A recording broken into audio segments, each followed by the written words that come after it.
న్యూఢిల్లీలో ఏదైతే ఈ మండే బాంబ్ బ్లాస్ట్ జరిగిందో దాన్ని ఒక టెర్రరిస్ట్ యాక్టివిటీ కింద మన వాళ్ళైతే నిర్ధారించడం జరిగింది.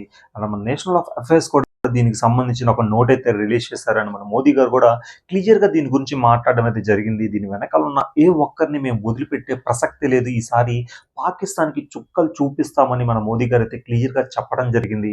అండ్ మన దేశంలో పుట్టి, మన దేశంలో పెరిగి, మన దేశానికి వెన్నుపోటు పొడవడం అనేది నిజంగా చాలా బాధపడాల్సిన విషయం.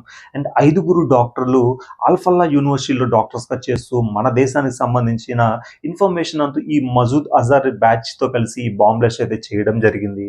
అండ్ నిజంగా ఇది దేశ విద్రోహ చర్య అని చెప్పి మనం క్లియర్‌గా అనుకోవచ్చు.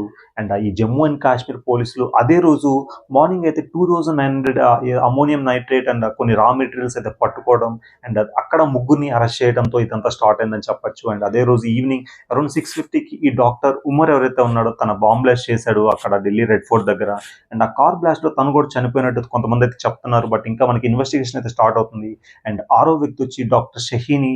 తినైతే ఒక ఎన్‌జీఓ రన్ చేస్తూ ఈ ముస్లిమ్స్ లేడీస్‌ని హైర్ చేసుకొని అందరిని బ్రెయిన్ వాష్ చేసి మన ఇండియాకి అగెయిన్స్ట్‌గా టెర్రరిస్ట్ అటాక్స్ ప్లాన్ చేయడానికి వీళ్ళనైతే యూజ్ చేసుకుంటుందని పోలీసులు అయితే నిర్ధారించడం జరిగింది. అది ఏదేమైనా గానీ ఖచ్చితంగా ఈసారి పాకిస్తాన్‌కి మన వాళ్ళైతే చుక్కలు చూపిస్తారు. అండ్ సింధూర్ 2.0 స్టార్ట్ చేసి గట్టిగా కౌంటర్ బ్యాక్ ఇవ్వకపోతే వీళ్ళు ఎదవలు మారరని మనకైతే అర్థమైపోయింది.